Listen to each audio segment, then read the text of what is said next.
guys, we're back for episode 8. Today we'll be putting on these Ocam mirrors, replacing the stock ones, installing the Radius Fab, puffed, 4-inch snorkel. There she is there, looks bloody good, keen as to get on the car. And then I'll be tinkering around putting the steering box back in, be cutting this bit of the exhaust out because I've got new bits coming, and just slowly getting it ready so that all that's left to do is the motor. So let's get it. So yesterday I didn't really get a chance to film much because I was flat out trying to get it all done. Ooh, look out. And whatnot. So I'll just show you what happened yesterday. I got one mirror on and the snorkel all but in. It's just sitting in there at the moment. Now I've had a bit of drama yesterday with the snorkel because the way it comes is it sits up heaps higher. But because I'm going to have the tent so low on the roof, I had to lower it. So I had to move it all down, move it down the guard. And so now it doesn't quite line up with the airbox and the airbox mounts. So I'm going to have to play around with that. And I'm going to have to plug them up and put new ones in there to put the mount up in here, just so it all fits and whatnot. So, but that's all right. It'll come up looking pretty good. Looks pretty sweet.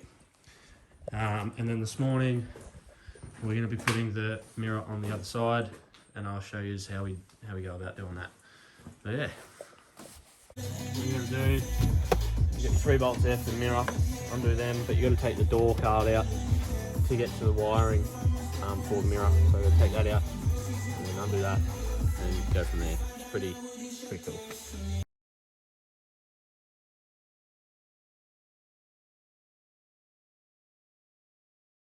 Go. So I buggered up. I did on the driver's side, I put that stuff, sound deadener, on the door card, but on this side I stuck it straight to the door. So I have to rip it off to get to the wire.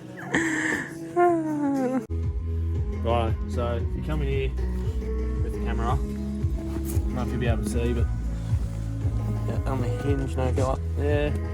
In here, you've got the hinge, and there's a little clip in there. Can't really see, but you just squeeze it and push it through, and that lets your wires dangle down so you can get to the clip on the wires.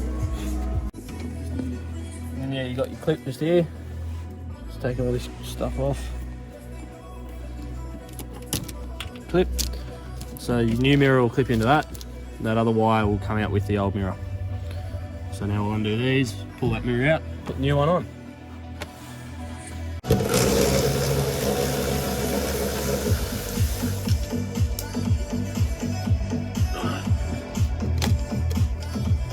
Yeah, that just pulls off.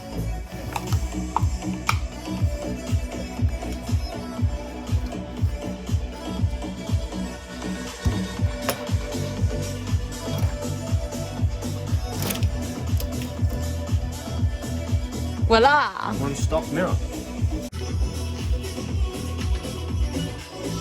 Size difference. So Hopefully I'll be able to actually see behind me.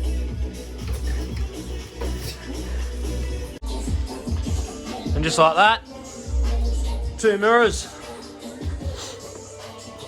Pretty happy with them. I'm not going to be able to adjust them till the battery's in the car, obviously. But yeah, you just got your 3 bolts there, cap head bolts. And then you just put your door card back on, obviously, and she's all done. So quite happy with it. I don't know if I recommend them yet. Just on this side, I don't know if you can really see it. Doesn't hit the door. On the other side, that is hitting on the door. So I don't know whether that's the car or the mirrors. And then I'm not sure if they actually like fold in and out. So I'm gonna have to do a bit of research, but they look cool, and I'm gonna be able to see behind me. But yeah, I'm not sure if I recommend them yet. Wait and see. I'm about to mount the snorkel. I've drilled the holes and mounted the new bracket. I've just got to get some Loctite and Loctite the bolts up. I'm going to fill these holes in just so shit doesn't get in there. And then just because of how I've had to have the snorkel, like I explained before, because I've got the tent so low on the roof. I've had to move the snorkel so it doesn't hit the tent. So I've had to put more mounts or hot bolt holes in the snorkel. I'll fill these in and cover them up, paint them black. But yeah, these are the new mounts that are be mounting to. But yeah, I'll get some Loctite, get her on, and show you. Like that, she's on. Not bad. I'm pretty happy with how it come up. The only thing I'm not too impressed about is having these here still. I could have drilled them out and whatnot, but I've just filled them with some black silicone, and then I'll give them a little bit of paint. And there's a bolt missing here because I rounded inside, so I'll get another one of them. But yeah, coming up a treat. Next step will be hook the airbox into the snorkel there, bit of silicone, and then yeah, away we go. So slowly coming together. I'm very, very happy with how it's going. I'm half tempted to get another snorkel from the other side, like I keep saying, but that's cool. I like it. Okay. Oh, what's up? So today is a sort of big day. I'll show you why momentarily. But at the moment, putting the steering box back in that our good mate Tom Farley over there rebuilt. So I'm doing that. Hodgie's under the car, trying to get the rear tail shaft back in. So I'm trying to get all this done so we can move this out of here. Put something else in, and I'll show you what that is later on. But yeah, let's get this in. Okay, so yesterday we started doing something that I wasn't expecting to do. But if you turn the camera and have a look, there's a motor in there. Not the same motor that came out. I went down and bought this out of a wreck, or someone was parting out.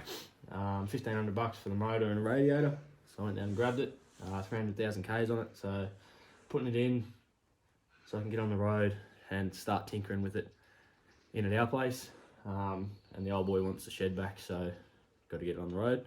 So yeah, yesterday got it in how it is now. Just got to finish tightening up the bell housing bolts, throw the engine mounts in, and then start hooking up all the sensors and cables and whatnot so that we can start it, see how it goes, see how it runs, and then I'll be able to throw everything else in the airbox, radiator. So hopefully it'll be driving by tonight. So we'll find out. But yeah, let's go.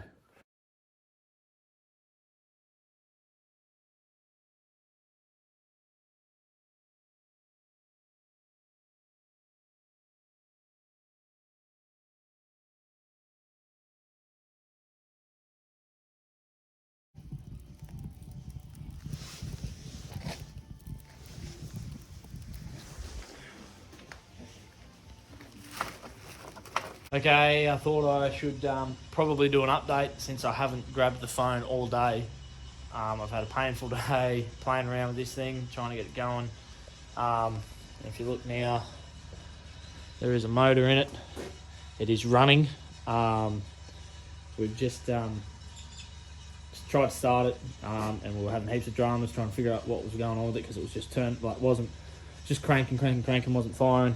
Turns out, you gotta hold your hand over that so that this in the sensor isn't doing that. So you just gotta have it so it's either open, shut, whatever, but it can't be flapping around. But yeah, got it sorted so it's running, so she's a goer. So tomorrow morning I can come up and start throwing it all back together.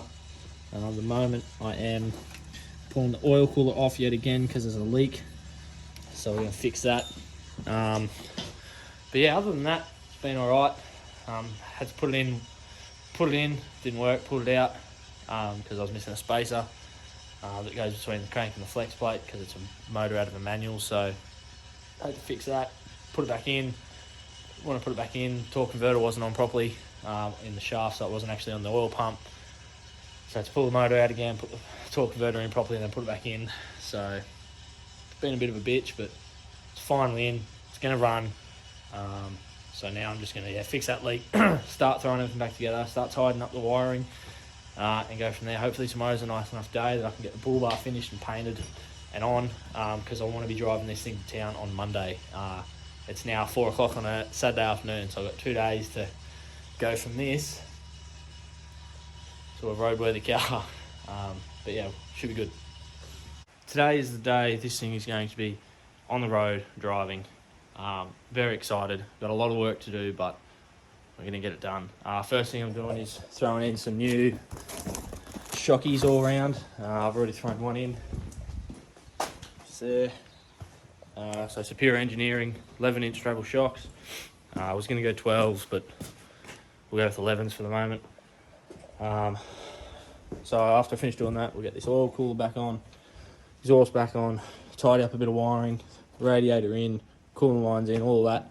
Get her all up to scratch, ready to go, and then hopefully just after lunch or this afternoon, we'll take it for a drive. And then tomorrow I'll concentrate on getting the bull bar done and the interior done so that it's good enough to drive. Yeah, let's get it. Pretty successful morning so far. I've got both front shocks in, or this other front shock in. I've started throwing the front end back together. I've got the new big alloy radiator in there. Condensers in, about to start doing everything up. Redid the gaskets on this oil cooler, throwing the extractors back in. I threw my thermostat in there because it was 10,000 k's old. Took the old one out, it was pretty crappy. Next step will be finish the front end obviously, and then sort out the airbox. I'm going to have to run the stock airbox for the time being just because I've got this stupid MAF sensor or map sensor, whatever it is, one or the other. So yeah, I've got to have that airbox to run that, unfortunately.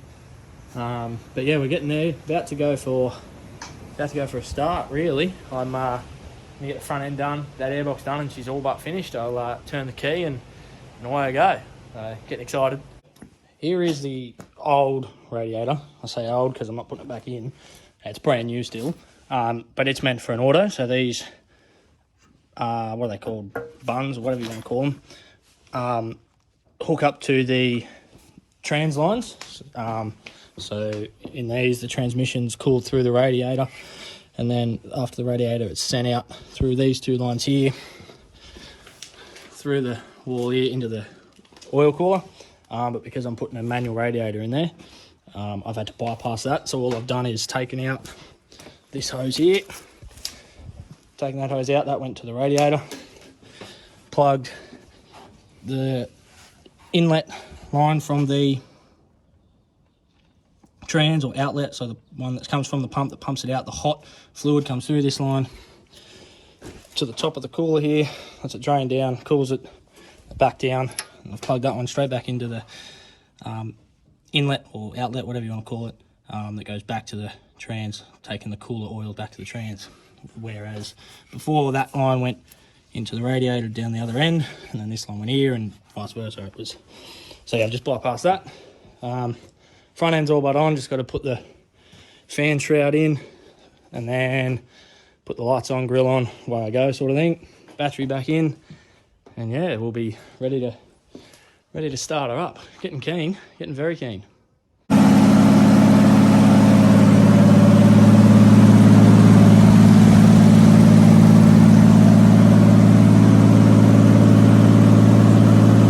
I've just been tinkering around with the dash. As I said before, it's got the blue lights in there now, just like so.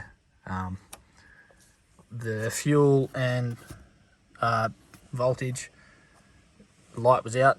Like I said, one of them might have been, so I had to pull this out and flip one of the globes around just so it worked properly, and now all is good.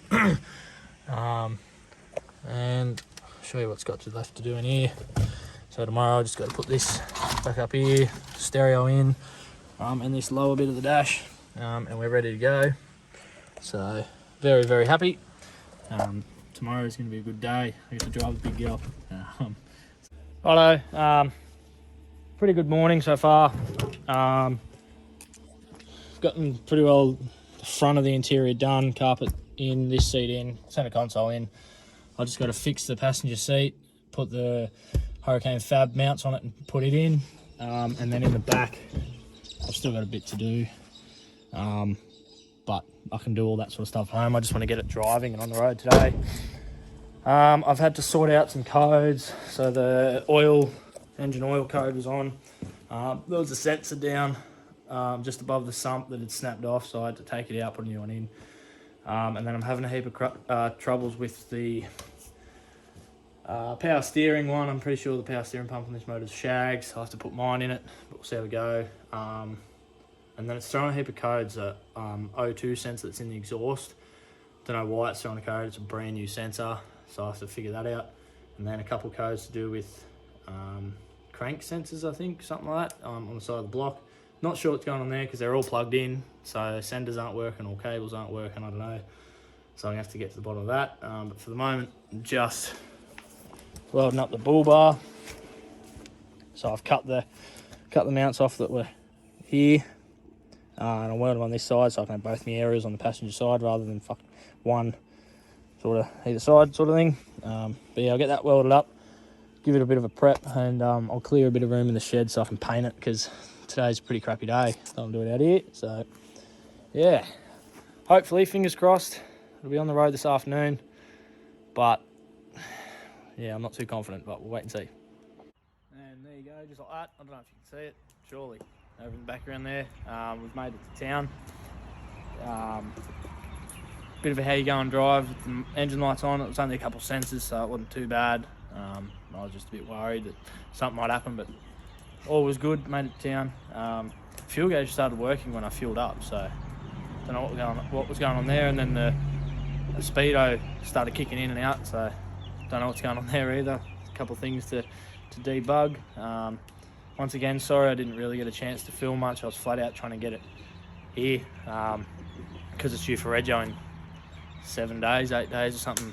I wanted to get it here so I can tinker with it every day after work and small things like that, rather than having to wait till the weekend to drive out to mum and dad's.